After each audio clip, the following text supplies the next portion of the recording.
no turning back, too late. Got my bones about to break. Body's numb, can't feel the pain, but my soul still got the fire. Got my heart beating faster. No time to waste, 'cause my time is now.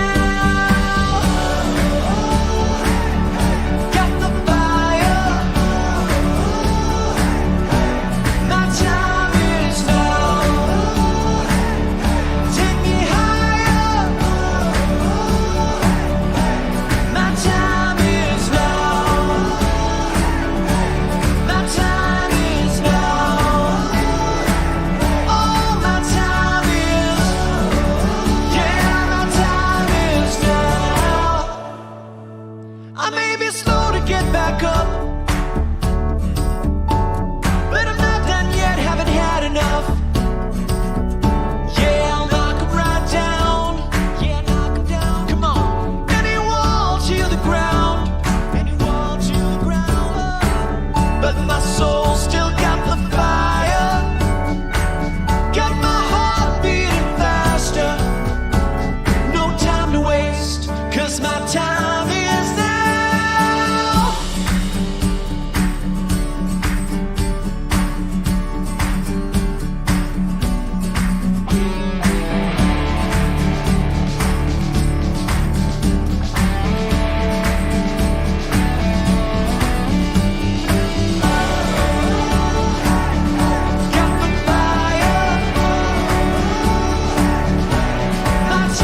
All right, so I think we are officially live. Welcome, everybody. Thank you so much for joining us.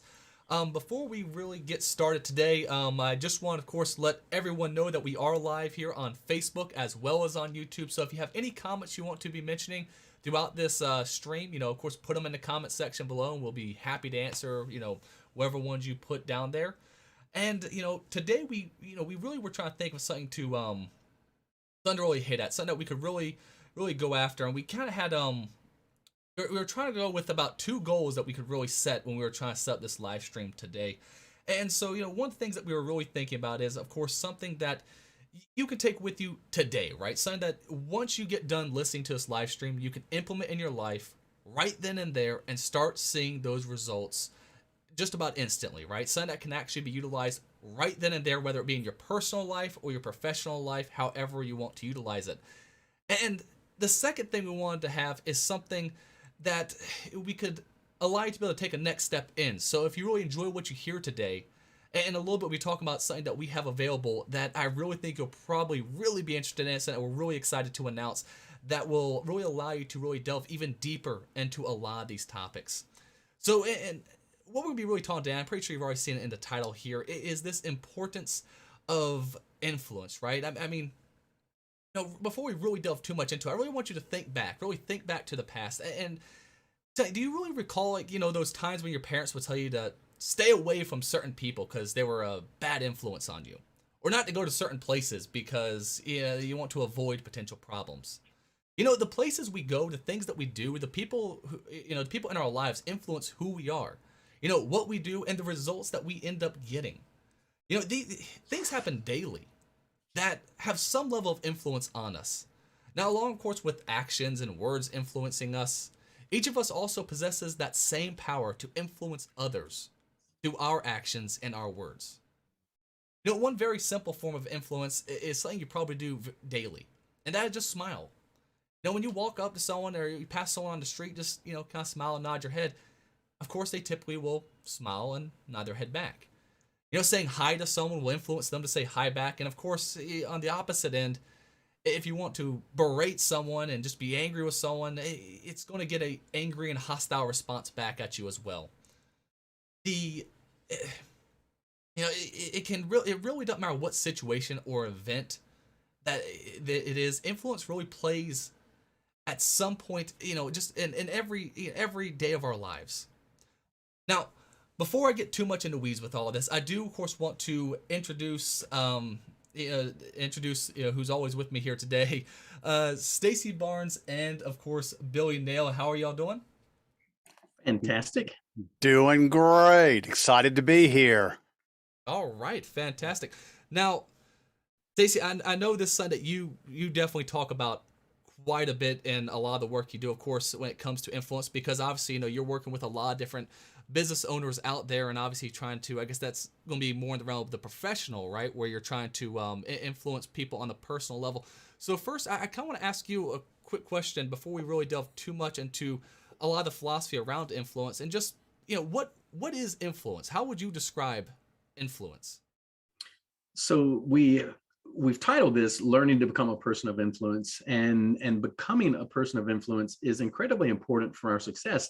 And it's quite simple because, as we have learned from our mentor John Maxwell, he's the first that I heard who gave this definition of leadership. Leadership is influence, nothing more, nothing less. So if we want to become better leaders in our homes, better leaders in our communities, better leaders in our businesses, if we're going to be better leaders, we have to have a greater ability to influence others. And so we're basing this off of the book. And James, you've got your copy of the book there, because with my green screen, mine won't show up very well. But if you've got it handy, hold it up. But we're going to be going through Becoming a Person of Influence. And it is by John Maxwell. There we go. And we had planned on starting a mastermind on Monday, and we had circumstances come up that didn't allow that to happen. So we're going to be telling you how to get back in onto the mastermind, which we're now going to be starting up in March. So more to come on that later. But it's a great book, and really what we're trying to do is just increase our ability and our skills as a leader, and we're going to do that by influencing people, influencing others. Anything to add, Billy? No, I think you said it right on, and that's exactly what we're going to be talking about. Is really influence is the ability to lead, and the greater our level of influence, the better leaders we will be, and the more people we will be able to lead. And that's why being able to influence people is so important, and that's why relationships are so important. And so I'm excited about the mastermind that's coming up. But tonight we're going to kind of, just like you said, we're going to introduce this because everybody influences somebody. We understand that. Even right now, we have people that are looking up to us. The question is, how are we going to influence them? And how are we going to take our influence to the next level? That's what we're going to be talking about a little bit tonight, and then in more detail in the mastermind that's coming up next month. Yeah. And so a lot of the things in the book and a lot of things that we talk about, you're probably going to think, I've heard that before. And as a matter of fact, John Maxwell was doing an interview at one point, and it was about a different book, but the interviewer was kind of trying to stick it to him a little bit. And he said, all the things in this book, they seem quite simple.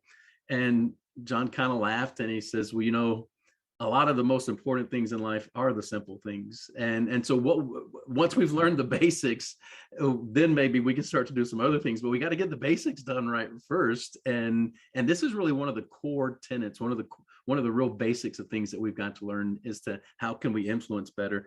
And so the things in this book are very impactful. So if you get that feeling where you're like, you know what, I think I've heard some of this before, stop, think about it a little harder and say, am I as good at this as maybe I think I am? Because we all have room for improvement here.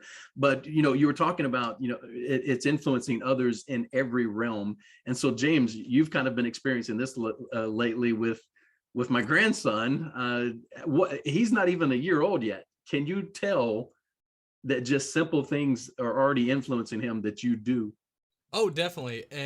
But before I even mentioned that, you said right there, I've heard this before, but how are you actually doing it? Real quick, how many times have you told me something very simple and it took me probably years to finally start putting it into action?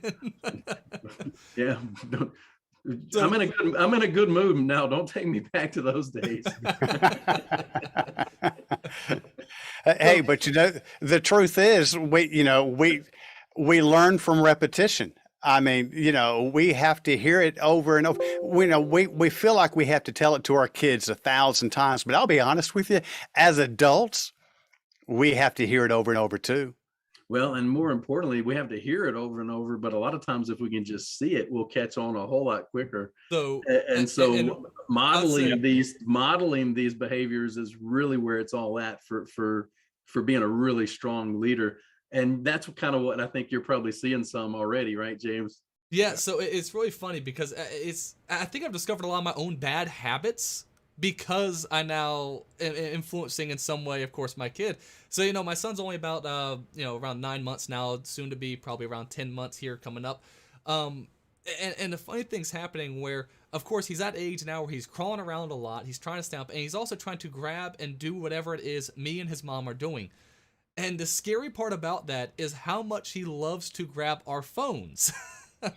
So every time he gets a chance, you can lay him, you can put him in front of all the toys we have, and in the center of all those toys, or behind all those toys, you put one of our phones. He will go through all those toys, grab the phone, and just hold it up and look at it.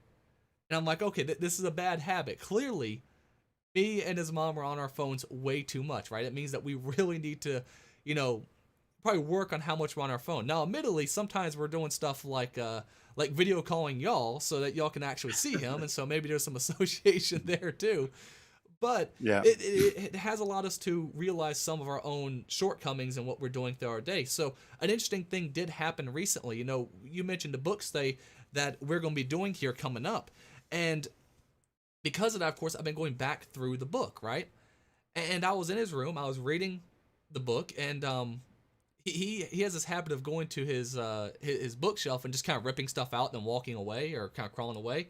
But instead, what he seems to be doing now is he's now going up to that bookshelf after only a week of me sitting down just kind of reading a book whenever I was with him, and he pulls out one book, and he's not of course he's not really reading it, but he's just picking up and holding it and just slamming it to the ground repeatedly, just like, and like looking at me all happy and like, hey, look, I got a book too. So it really is amazing the importance of modeling that behavior, of course, because at the end of the day, the only people who we can really influence, or the only way we're going to influence, is how we act in our own personal lives. And it comes down to, of course, the smallest of things, whether it be how much I'm on my phone versus how much I'm reading a book. The very little things can make a massive difference in the long haul.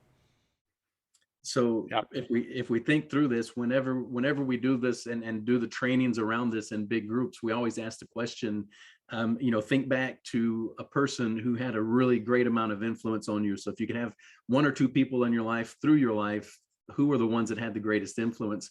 And invariably, it comes down to a parent, a grandparent, a sibling, a brother-in-law, or a friend.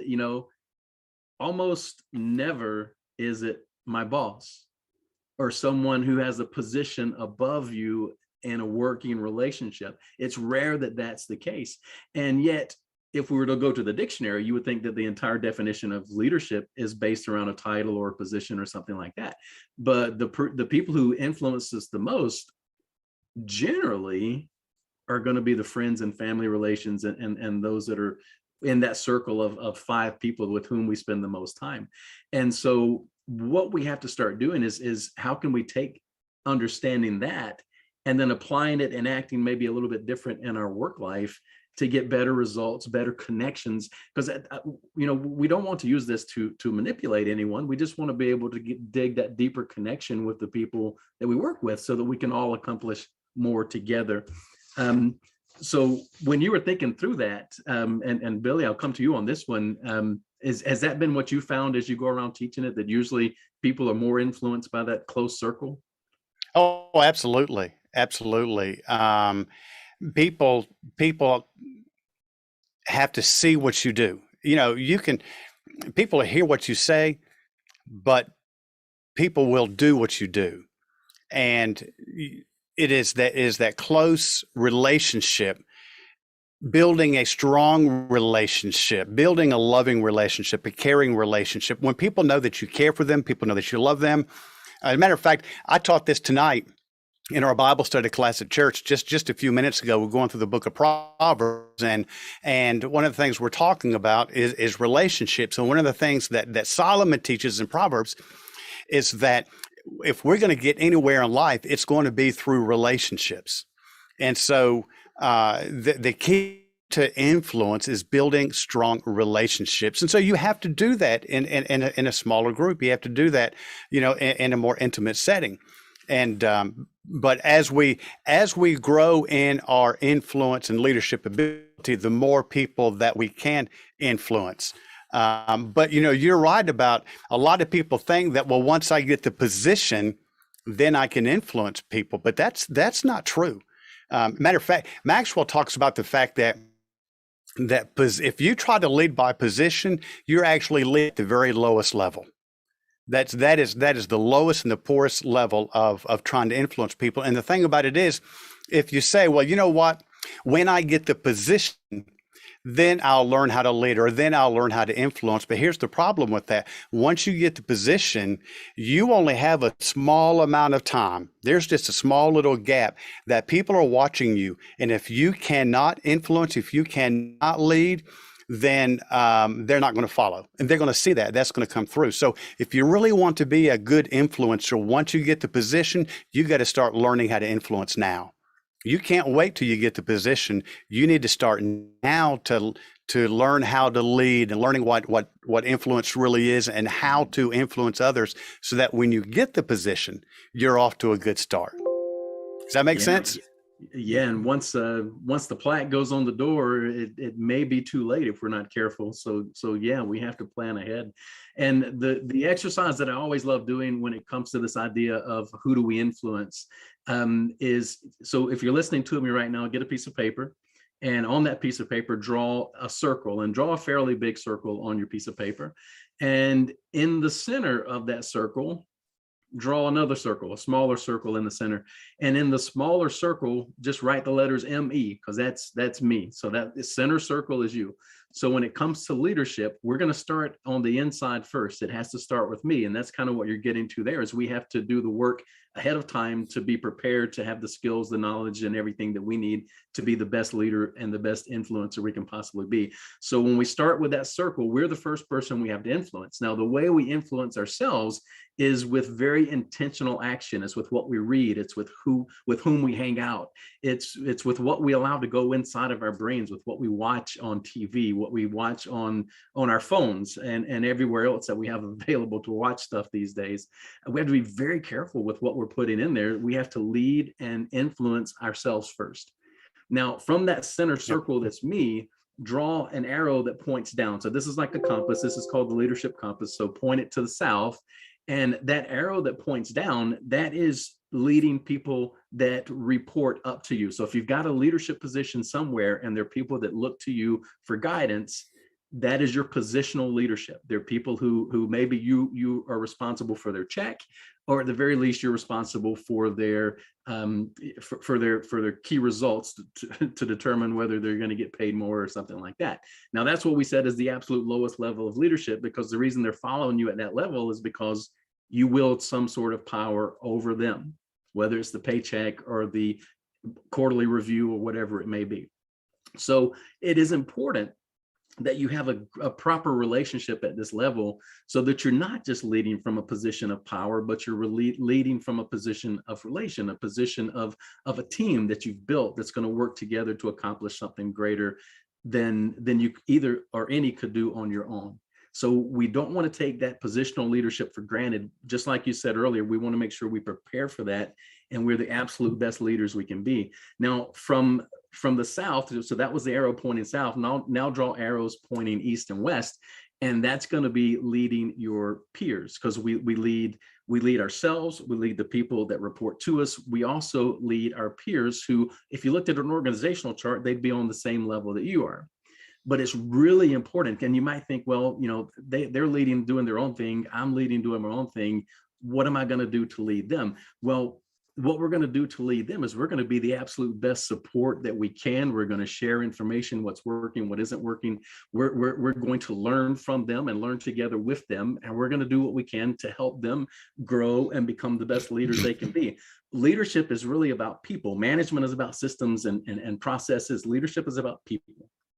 And so at the peer level, we just want to make sure that we have the proper relations here, that the trust that we can build, so that we can all build something bigger together again than what we could do on our own. And so if we get siloed and you're just focused on your one little area and not going out and helping support and lead and work with the peers, you're not going to be as successful as a team as you could be. And the final arrow is the one pointing up, and we all also lead and influence our influencers. So the people to whom we report, the people who really have the biggest amount of influence on us, we have to influence them as well. And you might say, well, how do I lead my boss? Well, number one, you do a much better job at leading yourself, so that you have the ability to go to your boss or to your influencer and offer assistance. What can I see that you have these things going on? What if I took this, and this? I'll run with that, and that'll free up your time to work on this instead. What if we just went and offered some additional assistance? What if we went with ideas instead of just taking problems? One of the hardest things about being a leader in a business is you find yourself thinking for everybody sometimes. So what if you, as an independent thinker, went up that chart and says, you know what? I'm thinking, and I'm going to help think for you for a change. Let's do something big here. So we lead in every one of these different directions. So when the question comes up, who do we influence? Man, we influence everyone. So even within our business, it's everyone at every level. Within our families, it's everyone, regardless of who it is inside the family, with people we meet. James, you said if you smile on the street, people will smile back. Even in some of the places we've been that are not known to be the nicest cities in the world, we go and we're our normal selves, and we tend to get along with just about everybody because you smile. A lot of times people just will smile back. So we influence everybody. We're going to get to a stat later on. The average person nowadays has influence over about 10,000 people in a lifetime. And it's absolutely astounding. So the question of who do we influence, man, it's yes, Yeah. it's like everybody. Yeah. But what do you guys have to add to that? That was my compass Yeah. example. That is so true. I love, and I think this was Maxwell who said this, but I love the quote, and I actually shared this tonight as well, and I shared this past Sunday in church. But I shared the fact that you talk about who we influence and how relationships are so important. I said, with the exception of one significant individual, the whole world is made up of others. Yeah. You know, and that is so true, and that's why these relationships are so important. And that's why we have to have strong relationships to influence people.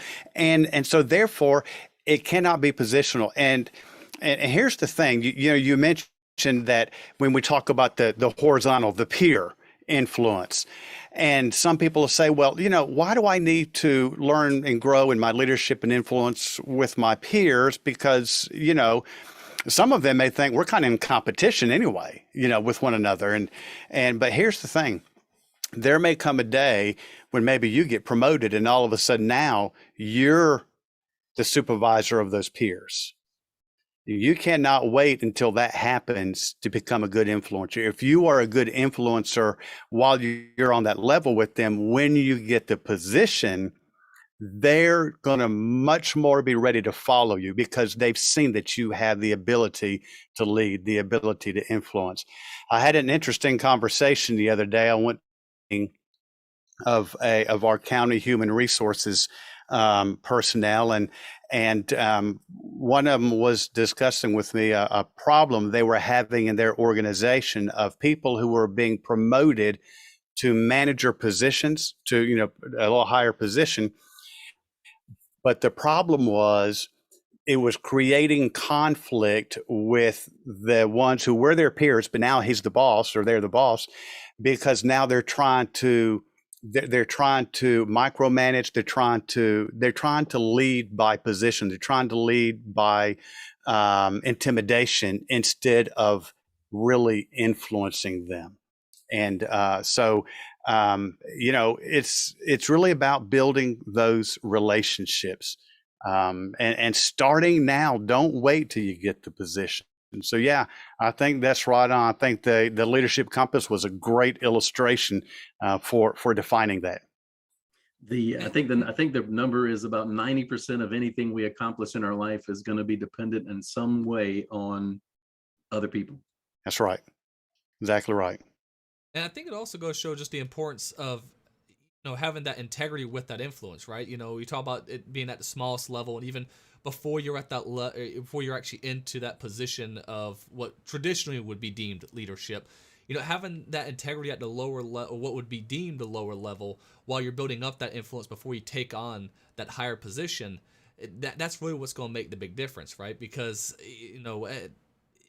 people know your faults, right? Everyone knows your faults from the get-go. And so if you don't go ahead and start with your best foot before you take those higher positions like that, people are going to already know all those issues that you had. If you sit there and you slack off prior to getting that promotion, everyone who's now working underneath you knows that you're pretty much a slacker. You can try to fake it all you want. It's going to be harder to build up that influence going from there. Well, you've lost the trust. You've lost that Yeah. emotional bank account of trust. Yeah, that's exactly right. And the fact is, if people can't trust you, they won't follow you. And that's really, you have to build up a trust bank. Who was it? Was it Bob Berg who said people want to do business with or want to work with people they know, like, and trust? And that's the thing. Do they know you? Have you built a relationship with them? Do they like you? Do you like one another? Do they like you? And then can they trust you? And really, at the end of the day, they're going to be asking another question. That is, do you really care for me? And if they like you, know you, trust you, and know that you care for them, they'll follow you up the mountain. Not only will they follow you, they'll also, in many ways, forgive you when you do make a mistake, because we're all going to make mistakes. Absolutely. In these positions, it happens to everyone. And if people are already, in a way, loyal to you in the sense of, they trust you because you've built up that relation over time, they're willing to forgive those mistakes you make because they know who you are as a person. They know where you're still going to. They know you weren't trying to, in a way, screw them over or screw them out of like a position or anything like that. They know that when mistakes get made, it wasn't intentional. It wasn't, aimed at them or anything like that. They understand what you're going through in a much deeper way. And so it goes beyond just the idea of being able to lead them further. It also goes in the idea of, when you get to that position where you might falter, you're going to need people around you who can also assist you and help you up as well. And that's what building that, group of people that, having that influence around a group of people like that can really help do as well. Yep. Yeah, it's that trust bank account that Maxwell talks about. For each time you're doing good, you put a coin in the trust account, and hopefully when something goes a little sideways, you've got enough coins that you don't lose all of your money from that trust bank account. Right? And you don't lose all of your trust. I mean, I think many of us have seen cases where maybe someone that we were working with, I've told some people who, during training sometimes, that, if you make a mistake with a client, it's much easier if you've already built up that relationship from the get-go. It's why it's so important to do something as simple as, just, when we're doing trainings, open the door for them, greet them, have a good smile on your face, have that good interaction with them to make sure that, of course, we don't want mistakes being made, but when that mistake gets made, it won't ruin that relationship with that client as well. So it really does make a massive impact in just so many other aspects going forward. Yeah, that's exactly right. And it goes back to what Stacy said earlier. And he's absolutely right. It's leadership is all about people, and people is all about relationships. And if you have a strong relationship with people, they are more willing to forgive you. If they know that, hey, you know what, this person cares for me. Again, this person trusts me. When we do mess up, they're more willing to forgive, especially if you admit, hey, I messed up.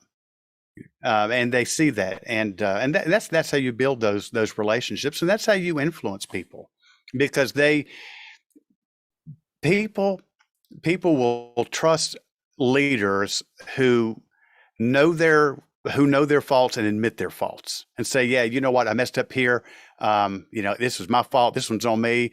Let's fix this and let's move on.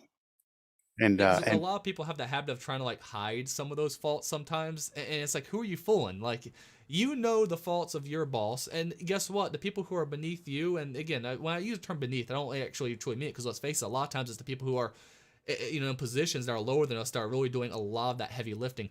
But just structurally speaking, the people who are beneath you, let's face it, they know your faults already. They're around you a lot. You're the one who's instructing kind of the way things need to be going. They understand what your faults are already. So if you don't admit to them, that just is going to be another mark against you. You got to be, open to the people around you. Because if you really do want to build that relation with them and have that influence, being open and being somewhat vulnerable in that fashion does go a long way. Now, we're talking about, some of the ways that this positive, a lot of ways this is positive. But let's face it, influence, we can make mistakes and instead influence people in the other way. I said at the beginning, if you sit there and just scream at someone, you're going to influence them into anger, right? And so I guess it's kind of an open question for either of you.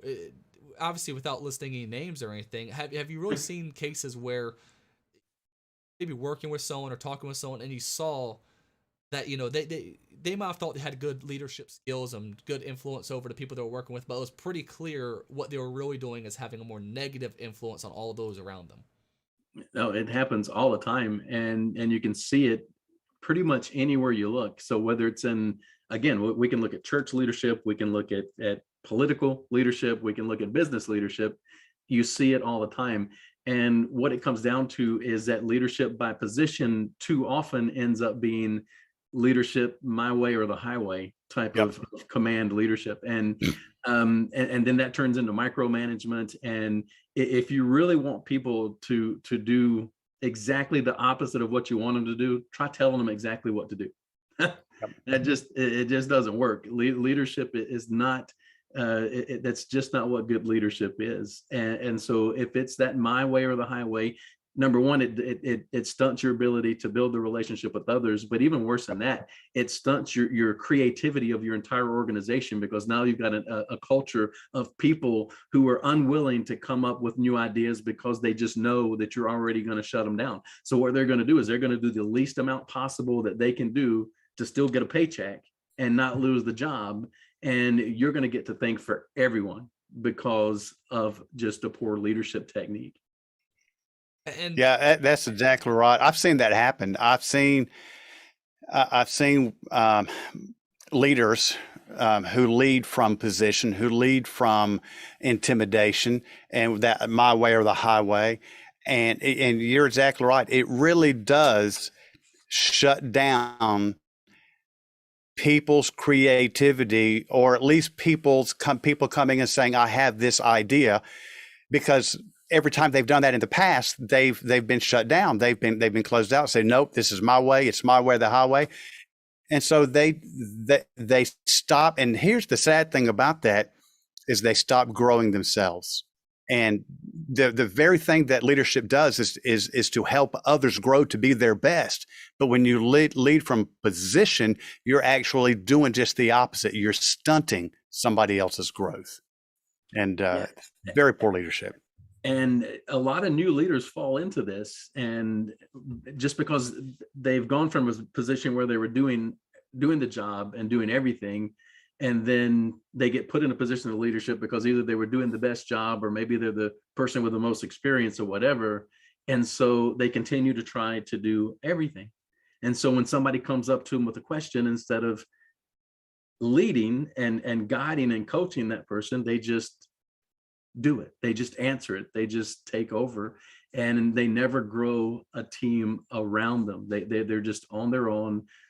And what's Maxwell say? If you get to the top of the mountain, you weren't leading anything, you were on a hike, right? Yeah, So nobody's following you. If nobody is there with you in the hard times, if you're in the middle of a big project at work and you've got your whole team that would be available for you, and yet you find yourself the one at late at night still working, you're not leading anything. And there's some work to be done. And just before you get into this, leading by command, the way we're talking about now, is one of about 7 different ways that we can influence others. This is obviously not the best way. As we dig into in the Mastermind, we get to dig into all 10 chapters of the book. We get to have discussions with the group that joins us, and we'll get into all of the different ways. But tonight, since we're limited on time, we picked this one because it just kind of illustrates our point of really what this is all about, probably as good as anything we could have done. So that's why we chose this one. It's also worth mentioning the fact of, leading in that style. It doesn't just make it more difficult just to lead in general. It also makes it just more, it can create resentment towards you from your own employees, in which, if you're talking about a more professional sense.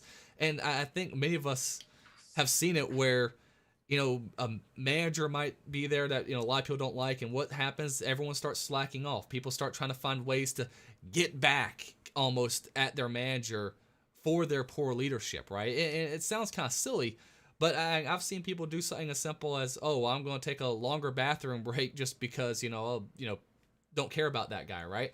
I've seen people do a lot of petty things, all because of the poor leadership that was coming from that particular manager at that time. And it's very, very common. And, it's kind of fun. I think at this point, Kat, my wife, I think has learned the easiest way to make sure I do not get out of bed is to try to say, hey, you need to get out of bed right now. That's the point where I'm like, okay, I'm going to spend, I think, like 2 extra minutes in bed now. If you start kind of going out after people in an aggressive way, an aggressive stance, saying, no, I'm the leader, this is how it's going to be done, it's not only going to alienate them and make them so they're not going to want to express themselves the way we want them to, but it's also going to build up that resentment to the point where they're going to actively be trying to sabotage you in a way. It might not seem like sabotage them, but when you have a lot of people doing a lot of petty things left and right, that is in a way going to be sabotaging the business as a whole. So you have to be very careful about having either you or, of course, people that you appoint to leadership positions, to not rule from that top-down approach, because if they do, that pettiness, that the petty response that might come from that, it builds up and can really cause a lot of trouble, just in a very short amount of time. Well, here's the thing. Yeah, here's the thing that and Maxwell teaches us so well, is that when you lead from position, people will follow you only because they have to, and they will only do as much as their job description requires and no more. They will not go the extra effort. And when 5 o'clock gets there, I mean, they're out the door. They're not coming in early. They're not going to go the extra mile. They're not going to try to do, do the job with excellence. They're just going to do the very minimal they can when you try to lead from position. That's why in the Mastermind group, as Stacy has said, we're going to be looking at a number of these other ways to positively influence people so that they will go the extra effort. They will go the extra mile for the leader, which will have a huge benefit for the whole organization. So that's why I'm really looking forward to this Mastermind group. I think it's going to be very, very helpful to anybody who's in a leadership position. There you go. James, when you said you got to follow me because, it made me think of the Margaret Thatcher quote.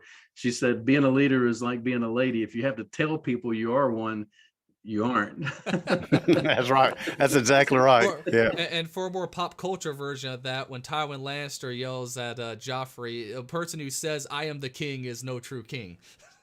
Yeah. Yeah.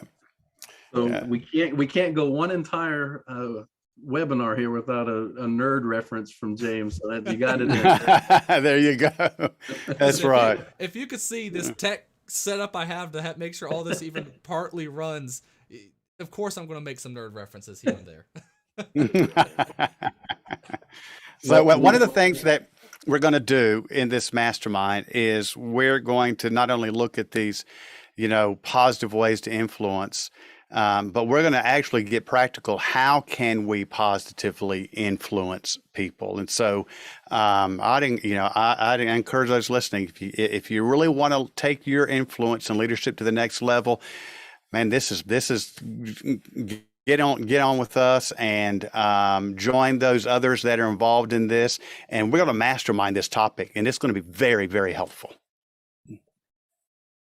Yeah, I guess just to kind of close this out, we'll talk just a little bit about why, a little bit more on so we've kind of gotten the why. Let's talk about how we can increase our influence. So and let's just get into a couple of different ways here that are positive before we jump off. I hate to only talk about the negative way. And and so one, obviously, as with John Maxwell as one of our big, huge mentors, we've got to talk a little bit about adding value to others and how that is an incredible way to influence others. And so what we teach and the way we try to live our lives is when we bring people onto our team, when we meet new people in other settings, every one of us, whether we like to admit it or not, we judge. And so you'll have somebody come in for an interview, let's say. Well, before they've even said a word, you've probably already put a grade on their head. If we're going to grade on a scale of 1 to 10, you've probably already decided whether they're 3, 4, 5, or 6, or whatever it is.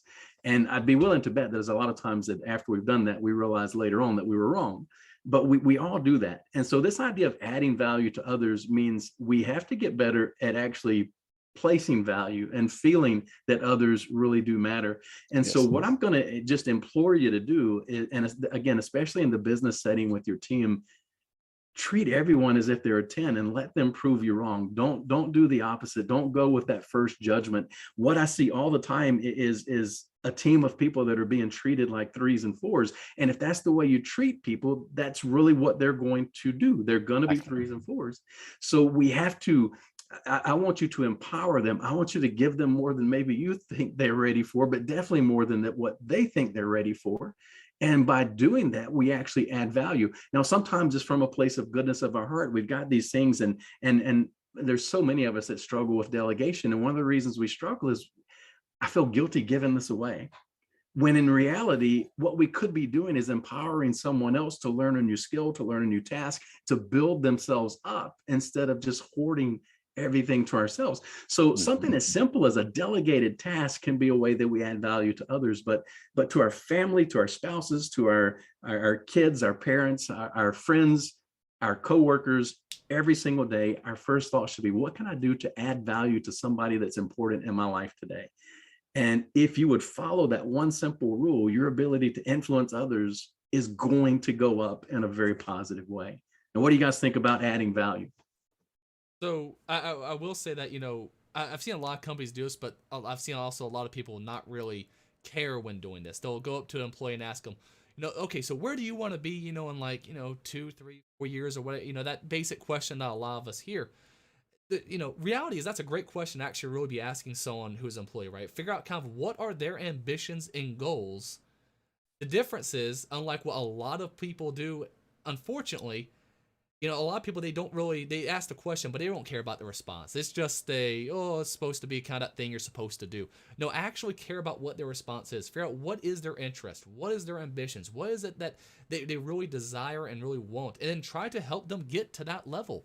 Like, actually take real steps. And that's going to take, of course, effort on your part. It's going to take, time away from things that you would rather be doing. But at the end of the day, helping build other people up, that will also help when it comes to things like you were saying before, delegation, right? You need to make sure that you can build up their confidence in such a way where they feel comfortable taking on these new tasks. And it starts with, be honest, very small and simple things. Whether it be just a very small little bit of responsibility to add on top of what they're doing that they actually want to do, that still pushes them towards that goal they've already let you know. So, be careful when, of course, asking some of these, standard questions that a lot of people ask their employees. Be careful to not just ignore them. Actually, really pay attention to what they have to say, because that will really make a huge impact on how they feel about you when they realize that you're on their side. You're on their side. You want them to succeed. It's not about, oh, I want you to help me. It's that, I want to help you. And that will make a massive difference going forward. That's what adding value is. And it was what Zig Ziglar used to say: if you will help people get what they want, they'll help you get what you want. And adding value is simply just letting people know that you're there to help them get what they want to get, to reach their goals, to reach their full potential, to reach their vision. And as you help them do that, they're going to turn around and help you reach yours as well.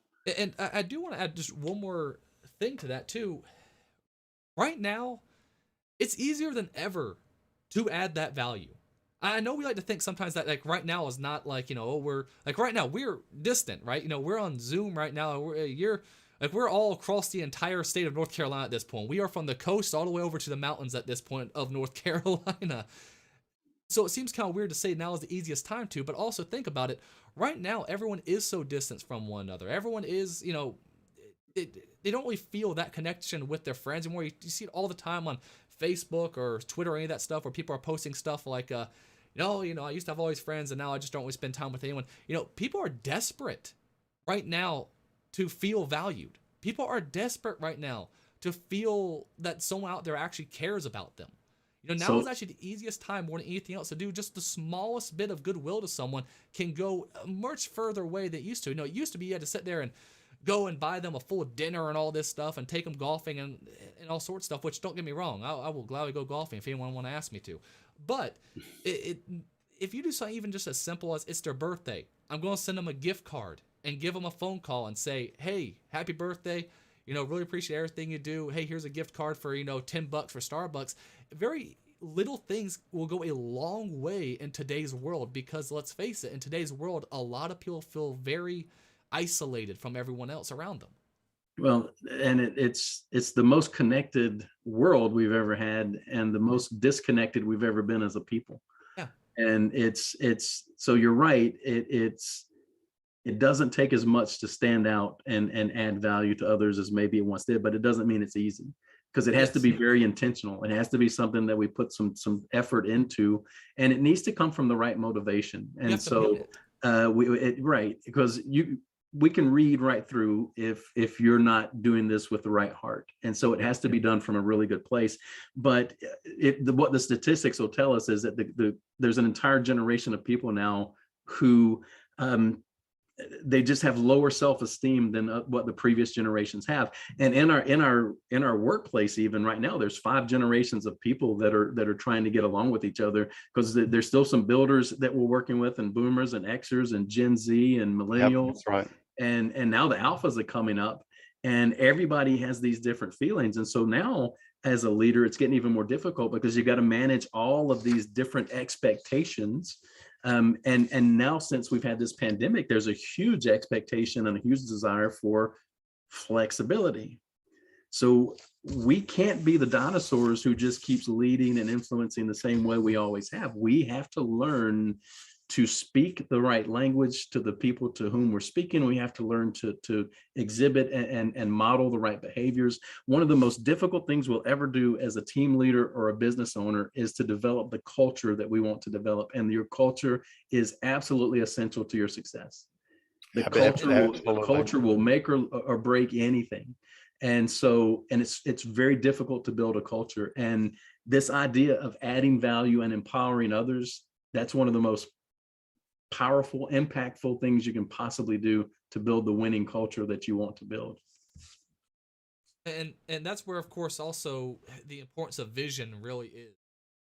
Really in that role of leadership, if you really want to be able to influence people, there has to be something that everyone can kind of look to that will unify everyone around. You mentioned how many generations are all together right now and how many different people of all different backgrounds are coming together. In many ways, obviously, that's good. We get a lot of different, ideas and things like that from a wide variety of people. But at the same time, if there's not a central vision where all those ideas are going to, then you're going to have nothing but chaos, right? Even if all the ideas are somewhat good ideas, there's the idea of saying of the good idea fairy, where too many good ideas but not centralized to an actual vision will just lead to nothing but disaster. So you in that position of influence, a big part of it's going to be having that vision that you can actually portray to everyone around you, so that way everything that they're doing, all their differences can actually be utilized towards one central goal, and that will help also, of course, build up that culture that you're talking about. Yeah, and let me just, well, we talk about all these different generations, and you're right. In the marketplace today, in business place today, there are more generations working together than at any other time in our history. And with all the different ideologies and backgrounds that go with that. But here's the thing: a leader has to be able to influence all those generations. And if the key way to doing that, because there's one thing that every single generation will respond to, and it is this: do you care for me? Do you really care for me? If you really care for me and have my best interests at heart, I'll follow you anywhere. And so that's the ability to influence people. So it is tying that all together. So Stacy, why don't you wrap it up and bring us home? Let's wrap it up. Let's give you something to do over the next 7 days. How about that? We'll give the crowd something to do over the next 7 days. If you want to be more productive, if you want to see some growth, we can sit here and talk about it till we're blue in the face, but knowledge is not power, regardless of what the TV told us all these years ago. Knowledge is not power. Applied knowledge is where the power is. So if you don't do something about it, and if you don't take action, then knowledge isn't really anything at all. So we're going to give you an action step to take. For the next 7 days, at the end of each day, I want you to set aside some time to reflect. We've talked in other videos. You can go back on our channel and see where we've talked about this idea that years of experience mean nothing if it's not evaluated experience. Right. So over the next 7 days, I want you to evaluate your daily experience and be very intentional. Focus it on, how am I influencing others? So the 3 questions I want you to ask is, with your ability and with your new attempts to influence others, what did I do right? What went wrong? And what am I going to do better tomorrow? 3 questions every day. Spend just a few minutes in reflection each night. And the topic of this reflection is going to be, what did I do to add value to others and increase my influence with others? So this can be in your family, it can be in your church, it can be in your community, it can be at your work. What did I do right? What went wrong? What am I going to do to be better at this tomorrow? And so maybe what am I going to do tomorrow? You're going to pick one person and you're just going to give them some words of encouragement that maybe they don't hear anywhere else in their life. Just imagine what an impact that might have. Maybe it's going to be someone that is struggling with a project, and you're going to roll your sleeves up and jump in and help them get something done that maybe they're struggling with. Whatever it is, what went right? What went wrong? What am I going to do better? Do that for 7 days. And I assure you, when you come out of the other end, you're going to have a much better handle on influencing others and adding value to others and actually being a bright spot in the life of a lot of other people. Yeah, absolutely. Now, with that said, James is going to pop up a link for our mastermind. This mastermind study is coming up March the 7th, I believe, is the start date, March the 7th. And so what we're going to do is we're going to cover all 10 chapters of this book. If you join this mastermind, when you join this mastermind, what you're going to get is the ability to speak up. We don't just talk at you like we're doing here. We ask questions, we study together. If you come to a night and you're like, man, I feel kind of bad, I didn't read the book, that's perfectly okay. We guide the study and we open the discussion to everyone. So it's a great chance to learn with like-minded people, people who want to grow in their ability to lead and influence and grow their businesses, grow their personal and professional lives. And together, I promise you, if you come spend the 5 weeks with us, one night a week, hour to an hour and a half a night, if you come spend that time, I can promise you, you'll come out the other side a stronger leader and better able to influence those around you. You guys got anything else to add? Absolutely. Nope. Sounds good. Sounds good. We're just looking forward to it. Yep. It's going to be great. Awesome. Thank you everyone for tuning in and watching. Really do appreciate it. Again, if you do really enjoy this, hey, leave a like on the video, as well as, of course, check out our YouTube page where everything gets posted as well. Make sure you subscribe for more content. Either way, thank you so much for watching. Stacy, Billy, thank you so much for popping in as well. And We'll be talking again real soon.